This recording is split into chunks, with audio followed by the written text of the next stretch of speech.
जोधा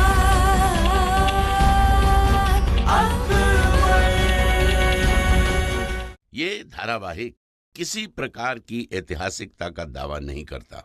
तत्कालीन परिस्थितियों को दर्शाने के लिए आवश्यक और उचित नाटकीय रूपांतर किए गए हैं। ऐतिहासिक रूप से जोधाबाई के स्थान पर हरकाबाई, हीर कुंवर जैसे नाम इतिहास में प्रचलित हैं। ये धारावाहिक किसी भी सामाजिक परंपरा और पारिवारिक संबंधों का ऐतिहासिक दावा नहीं करता है। इसका उद्देश्य किसी भी समुदाय की भावनाओं को ठेस पहुंचाना नहीं है। रात उसे छुपा रही थी।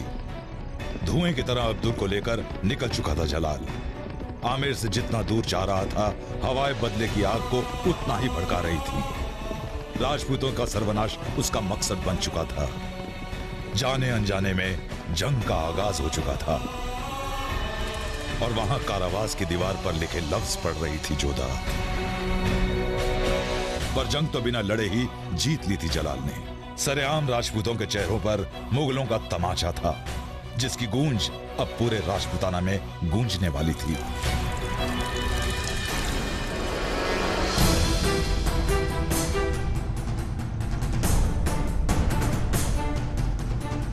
जाओ, ढूंढो उसे और देखते ही खत्म कर दो दोनों को। खुद तो पढ़ा लिखा था नहीं वो, पर दीवारों पर अपने मंसूबे अब्दुल के हाथों लिखवा कर गया था। पर उसमें भी बात कहां पूरी थी। हर पल अपनी गर्दन पर जोधा की रखी तलवार जो महसूस करता था। अब एक ही ख्वाहिश थी, जोधा को अपने जनान खाने में कैद करने की। देवी माँ की कृपा है। आप ठीक हैं कुंवरीसा? अच्छा हुआ वो कैदी को ले गया। तुम कहना क्या चाहती हो? यही कि यदि वो कैदी की जगह आपको अपनी मिट्टी ने रौंद कर गया है वो। राजपूतानी पगड़ी को उछाल कर गया है वो। हमारी तलवार को चुनौती देकर गया है वो। खाओ कसम इस मिट्टी की कि दुश्मन हमारी जमीन से बच के नहीं जाएगा। तो जाओ और ढूंढो उसे। जो उसे ढूंढ लाएगा वो सारे राजपूताना का उप सेनापति होगा। ये हमारा वचन है। जाओ।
अगर जीवित रहना चाहते हो तो हमारे अधीन हो जाओ। राजपूत तुम्हें जीवन दान देंगे।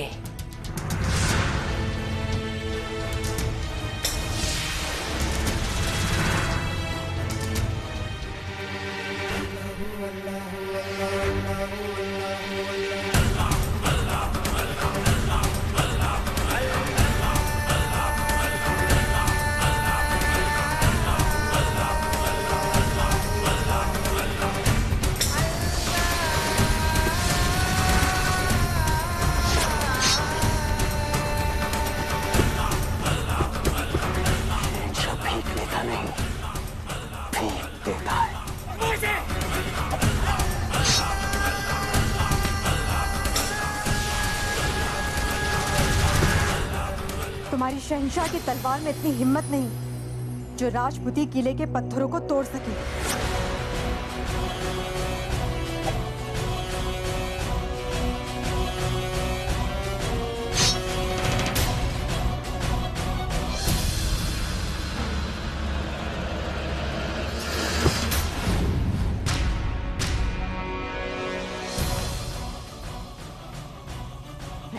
पीठ पर नहीं, सीने पर वार करता है। जल्लाद कहीं का इतना क्रूर है कि अपने लोगों के हाथ पैर को काटता फिरता है। औरतों का सम्मान तो वो करना जानता ही नहीं। इस जल्लाद की सूरत देखिए, अब सीरत भी देखो।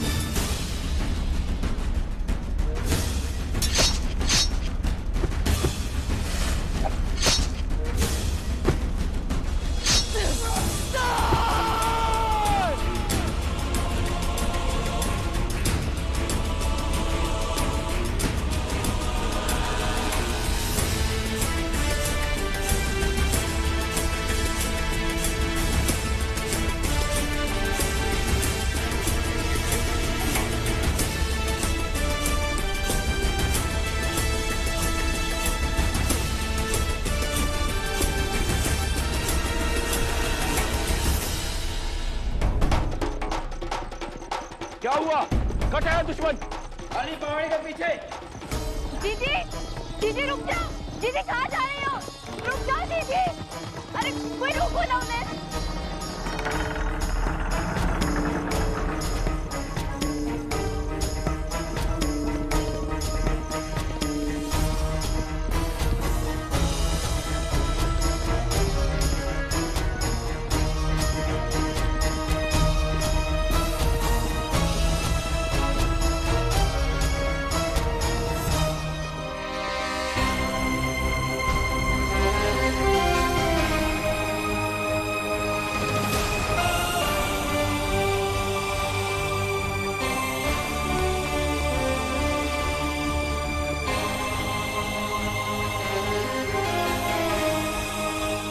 इन सारी लाशों का जवाब देना होगा तुझे। राजपूतों की खून की हर बूंद का हिसाब देना होगा तुझे। जिस दिन मुझसे सामना होगा तेरा, तो इस दुनिया में नहीं होगा जलाल।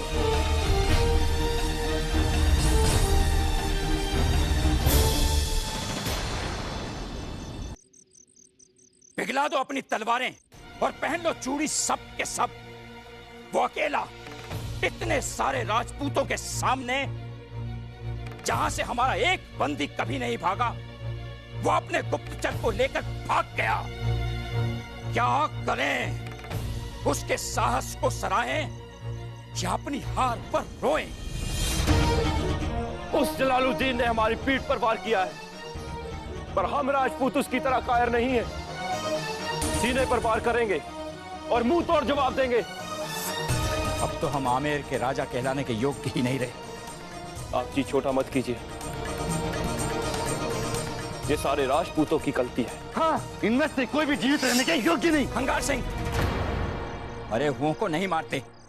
राजपूतों की आन और शान के विरुद्ध है ये। कौन सी आन और शान भाई साहब? वो सब तो छीन कर ले गए हमसे। सब ठीक हो जाएगा, आप सब विश्वास रखिए। कुछ घाव सांत्वना से परे होते हैं राजा सूर्यभान सिंह। मानते हैं, किंतु हर गांव का एक ही उत्तर है, बदला।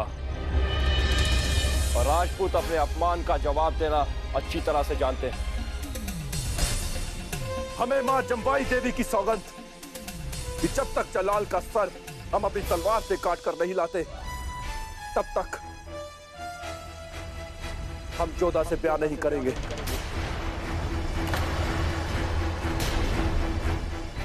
और इस बार मरेंगे नहीं, मारेंगे। हाँ हाँ मारेंगे।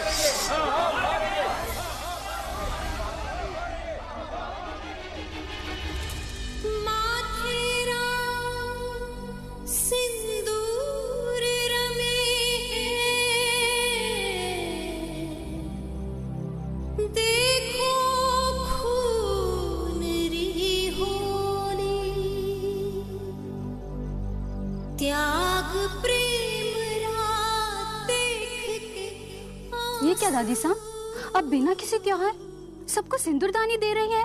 त्योहार बहुत जल्दी आने वाला है ना बेटी। कौन सा त्योहार? युद्ध। हम राजपूतानियों के ये नसीब है, जब तक पति जिंदा रहता है ये हमारे माथे की शोभा बना रहता है, और जैसे ही पति गुजर गया तो इसके साथ जल जा।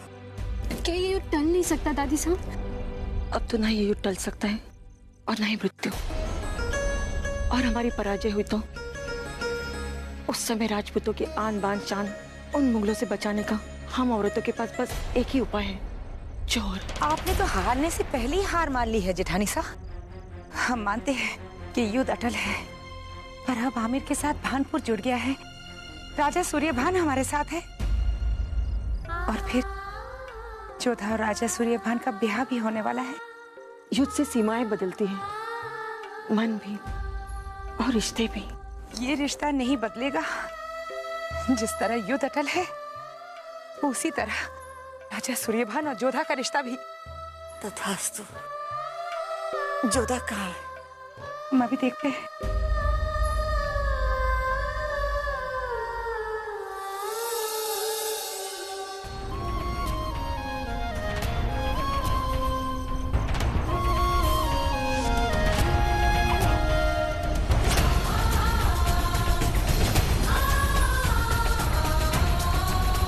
वहाँ उस दिन बावड़ी के पास क्या कर रहे थे?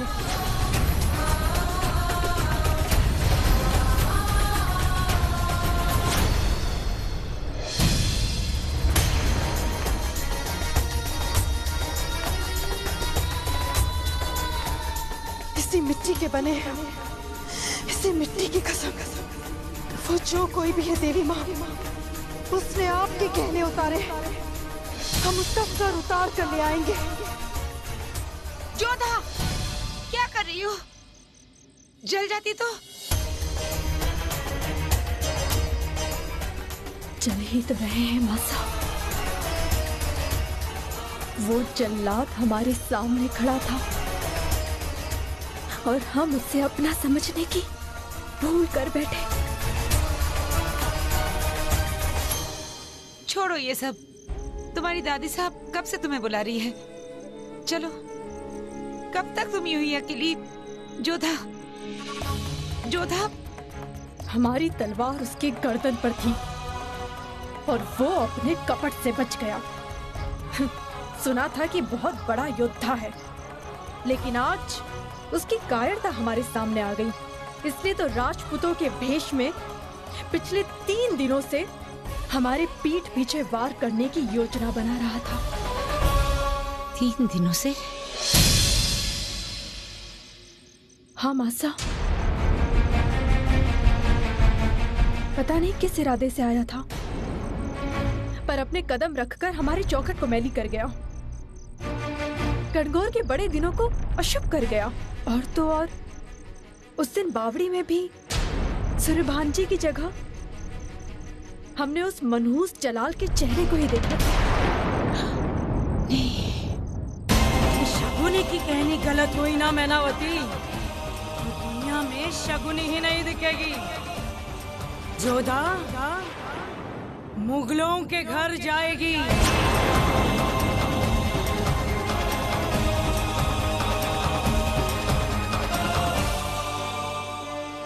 कनिका रानी मासा, क्या हुआ मोतीबाई?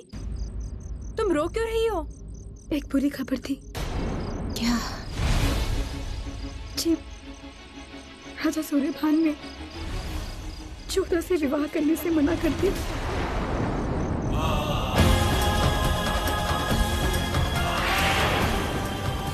नहीं,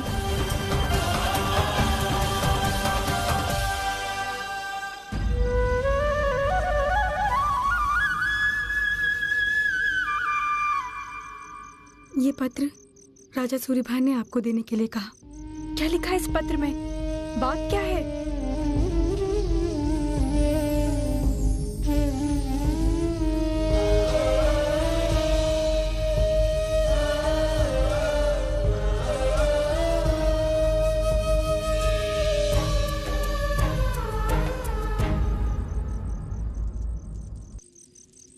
हमें पता है कि राजपूतों में ऐसे मिलने की अनुमति नहीं दी जाती, पर हमें कुछ जरूरी बात करनी थी।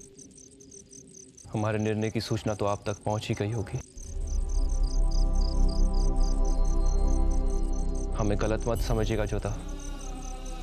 कल आमेर में हमारे ब्याह की घोषणा का कुलाल था और आज युद्ध की घोषणा का है। जहां एक तरफ प्रजा के माथे पर जलाल का डर होगा, वहां हमारे माथे पर शादी की पगड़ी पहनना अच्छा नहीं लगेगा। कल तक सीमाएं जोड़ने की बात थी, आज बचाने की है। हमें युद्ध की तैयारी के लिए चलना होगा, मिट्टी का ऋण चुकाना होगा। उसी मिट्टी के बने हम इस बात का गर्व रखते हैं कि हम एक ऐसे राजा की रानी बनेंगे जो अपने बारे में ना सोचकर पहले आमेर के पूरे राजपुताना के बारे में सोचते हैं। अगर युद्ध में कोई अनहोनी हो गई तो शकुनी भाई की बात सच हो गई तो हमारी जोधा का क्या होगा? जाते जाते इतना अवश्य कहेंगे कि जो कोई भी आपकी और हमारी इस जुदाई का कारण बना है, हम उसे कभी क्षमा नहीं करेंगे। अब या तो हम जीवित रहेंगे या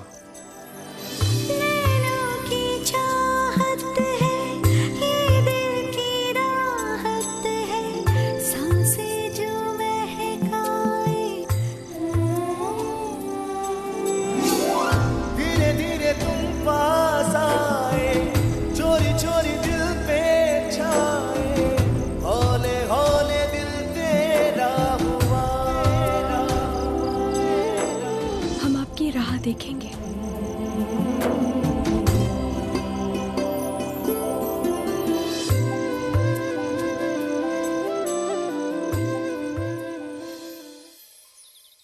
अरे थारी मती मारी गई है क्या? नौकरी से भी हाथ धोएगा? 4 कड़छी घी डाल और बाकी इसमें पानी डाल, पानी, समझे?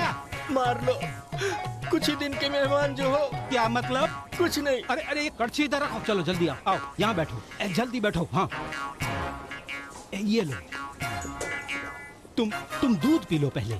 मेरी एक बात सुनो, ऐसी बात किसी को ना कहना कि चंद दिन के मेहमान हो दुनिया में। तेरी काकी सा को पता चलेगा ना तो उनको कितना दुख होगा।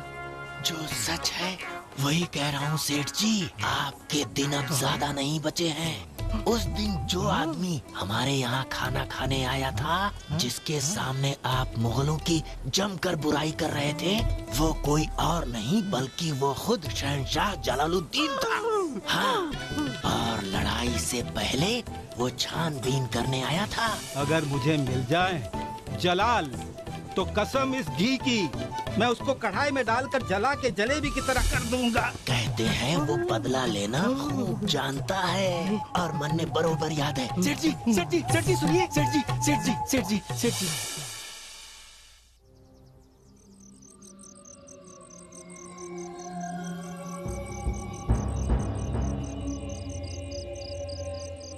गुस्ताखी माफ शहंशाह, पर आपसे एक गलती हुई है। मेरी जगह आप उस आमेर की राजकुमारी जोधा को ही उठा लाते। माना कि वो बेपनाह हुस्न की मलिका है, लेकिन अगर हम उसे ले आते तो उसे नायाब बना देते। अहमियत बढ़ जाती है उसकी। तुम्हें तो हम ले आए हैं, लेकिन अब तुम देखना, वो खुद ब खुद चलकर हमारे पास आएगी, हमारी आगोश में।